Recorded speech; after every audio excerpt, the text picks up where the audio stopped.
ahoana marina. Tsy azo ekena intsony ny didijadona ataon'ny mpitondra izao. Nankalazaina tamin'ny herinandro iny, ny nandro iraisam-pirenena ho an'ny zon'ny olombelona sy ny fivorina an-tampony momba ny demokrasia, izay nandrasana firenena misa 10 eran-tany, kanefa tsy isany voasa tamin'izany Madagasikara. Tsy vitany hoe tsy nasaina andray anjara i Madagasikara, fa iny herinandro lasa iny ihany koa no tena nahitana sy nahatsapany vahoaka malagasy ny didijadona sy ny ramatahora ataon'ny fitondrana Rajoelina ity. Izany hoe tsy misy fanajana zon'ny olombelona ary tsy misy demokrasia eto amintsika. Raha mahita se raha miaina ny fahasarotany ny fiainana, indrindra ny fidangany ny vidim-piainana amin'izao. Nanomana etsika lehibe ny fikambanana miaro ny zon'ny mpanjifa mba anehoan'ny mpanjifa rehetra tsy ankanavaka ny tsy fahafaliana amin'ny tsy famahana olana ataon'ny mpitondra,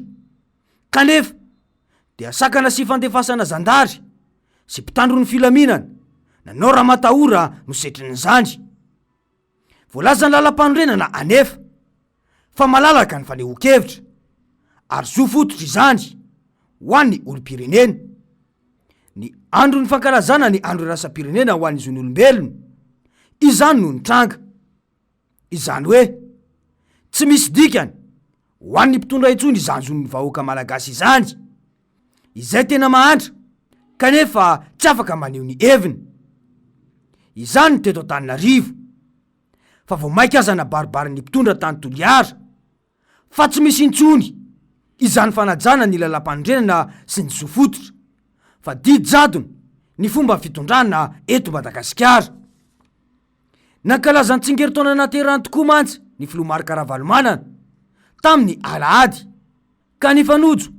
tamin'ny fameloma maso ny Antokotima tany Toliara,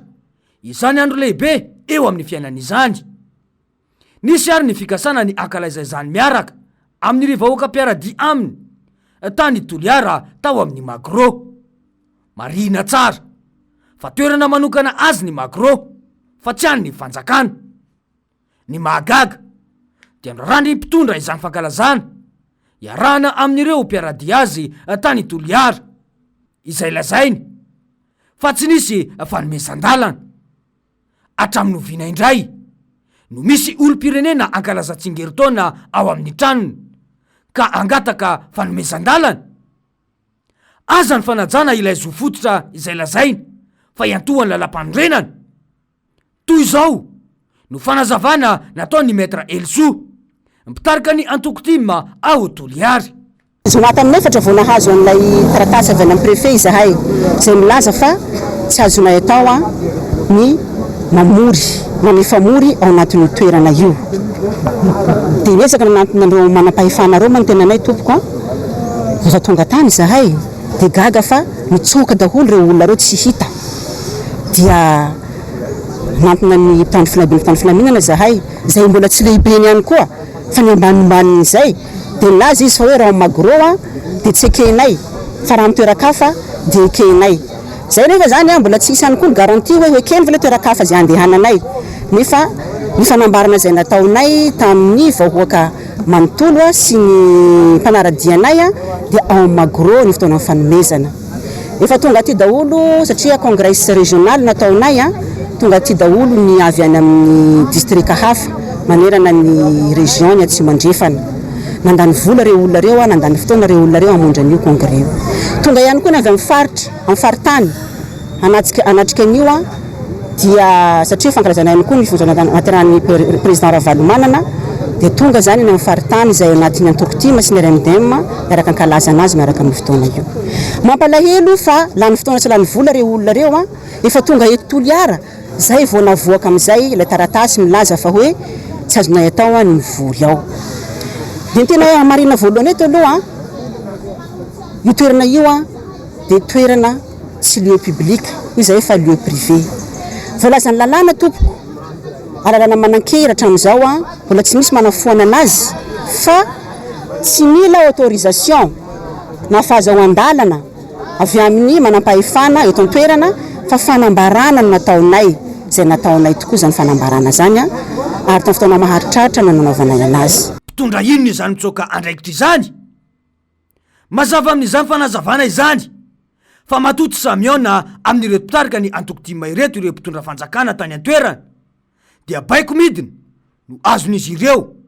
ka na de efa fantany izao aza fa tsy manara-dalàna ilay baiko dia tsy maintsy no tanterahany ihany satria matahotra ny toerana izy ireo. Sary-bakolony rajoela daholo izany ireo mpitondra rehetra ka manatanteraka baiko midina fotsiny. Tombotsoan'olo tokana ve izany no arovana fatratra satria ny arahana hita ny fitsenana makotrokotroka nataon'ny vahoaka ny Toliara any Filomarika Ravalomanana. Raha toka fifidianana sahady no efa eritreretin'ny mpitondra dia fifaninanana io ary ny vahoaka no tompon'ny fahefana fa pindrana fotsiny ihany ianareo. Rehefa nitsoka ireo mpitondra tany an-toerana dia ry zareo mpanao raha matahoro izay notariny zandary tany an-toerana no nalefa nanao ny sakana miditra ao amin'ny macro. Ireo zandary izany dia natao fitaovana politika fotsiny ihany ary manaiky izany ihany koa ireo mpitantana ao amin'ny zandary sy ny mpitandro ny filaminana. Tsara ny manamarika fa isaky ny misy raha matahoro sy ny tsakatsakana atao amin'ny Filomarika Ravalomanana dia ny zandary foana no alefa manao izany. Ity resaka ity indray no pirofo fa tena tsy manara-dalàna ny fanakanana tsy hidirana atao amin'ny magro izay marihina trany fa propriété privé. Responsable ny MBS ao national misy station MBS ato tsy avela miditra ao zay ataontsika côté zany ny côté politique izay ireo koa staff politique io zanareo tsy azo atao fa nahazo baiko dia misy réquisition veo ao réquisitionné zany ty toerany ty dia le valiteninao zany omenao eto dia zay le teneniko anao d'accord mamonjenao ny lehibenay fa ny baiko azonay misy réquisition ny ato aminareo ahafanareo mivorivory manatona ny lehibenay mivantana zay le fantaninay mana réquisition ve nareo manana réquisition ve nareo zany zao maforce nareo misy taratasy dia misy réquisition nareo manatona ny zay le fantaninay mana réquisition ve nareo ila manana zany le olonete nareo zay ny baiko azonay d'accord réquisition manatanteraka baiko sans réquisition efa même sortant d'école tsika zany de mba ataovy ao fa manatarana baiko manaiky ao manana lehibe anao zay ny mahatonga anao hoe gérentsika ho any circonstance misy eto satria tsika ny eto roanao koa zay makano ny lehibe anao ny lehibe anao nefa tsy mety any zava-misy mahatonga anao miresaky zaribana tonga afanao teto zany manatona anao ny lehibenay d'accord izy no afaka hamaly anao kokoa mikasika an'izay fantarina tsotra zany hoe ny baiko azonareo verbal baiko verbal ny azo d'accord zay fotsiny mazava tsara izany fa didy jadona no nampiasaina ary tsy misy fanajana zon'olombelona sy ny lalàna misy eto amintsika. Hatramin'ny zandary izay tokony hanaja lalàna indray no anisan'ny lehibe tsy manaja lalàna ka manatanteraka izany ihany koa ho gaga ary ve isika raha toka betsaka ireo tsy mpanara-dalàna satria ireo tokony anome ohatra indray no manome ohatra ratsy. Ity antery nataon'ilay manamboninahitra sy ny valiteny nataony maître Elso izay mpitarika ny timma ary mpahay lalàna ihany koa dia ahafahana mitsara fa tena fampiasa-kery sy tsy fanaran-dalàna no ampiarina eto ka na dia manamboninahitra ambony mahay lalàna aza dia minimy mikipim-baso amin'izany lalàna izany fa dia mandraisy manatanteraka baiko politika fotsiny. Tsy vitan'izany fa na dia ny fanajana aza tsy misy. Toy izao ny resaka teo amin'ny fampirarahana ny alahady io. Ianao juriste zaho juriste zaho avocate aloha efa nijerentsika ve ny lalàna zay milaza hoe raha propriété privée information natao fa tsy mila autorisation zany nanao information zahay dia nambataka zahay azafady tena natao tsy nitapahako aoka tsika mba efa naja chef be commissaire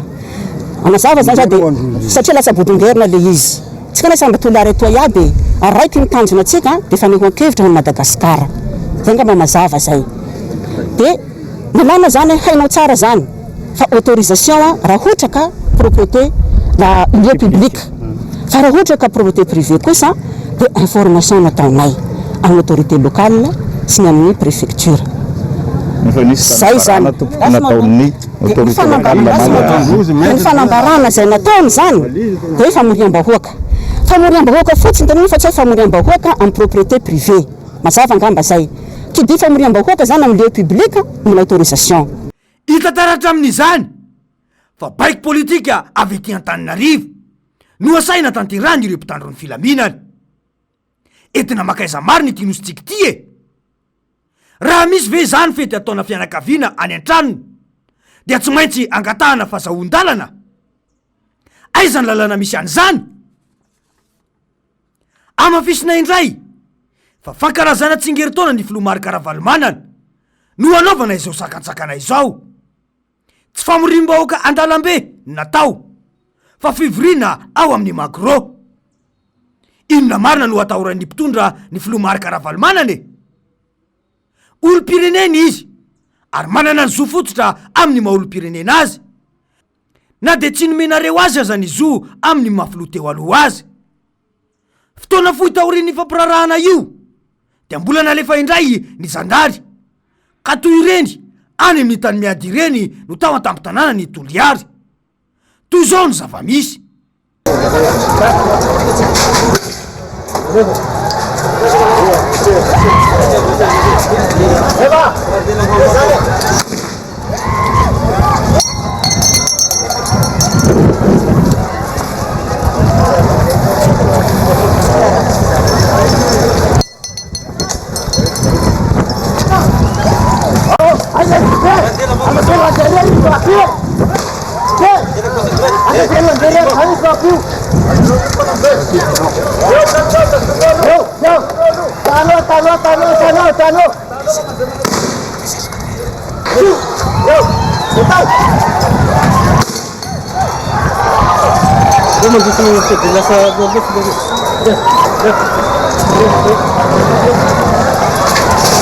tsy misy intsony izany atao hoe rariny izany fa zandary mirongo fitaovam-piadina no nalefa hiatrika olo-pirenena tsy manana fitaovam-piadina fa saika amonjy anniversaire sy fameloma masony antokotimy mbola anaiky atao fitaovana politika ihany ve ny zandary aiza ianareo amin'ny tsy fandriam-pahalemana sy ny fiarovana ny vahoaka amin'ny jiola kanefa rehefa anakana vahoaka amonjy fankarazana anniversaire de atao marobe ianareo miaraka amin'ny fitaovam-piadina zana-bahoaka ihany ianareo kanefa dia maninona no manafika ny mpiray-tanindrazana aminareo izay tsy manana fitaovam-piadina akory izao fampiasana raha matahora lava mba anakanana zony olo-pirenena malagasy dia tsy vita ny fandikandalana fa fanitsakitsahana lalam-pandrenana izay efa fanaonareo aiza ny HCC sy ireo mpahelalana izay manana andraikitra miaro ny lalam-pandrenana fitondran'olo tokana izay efa mandika sy manitsakitsaka ny fiainanana nataony no misy eto amintsika mbola ekentsika foana ve zao didijadona izao fa ahoana mariny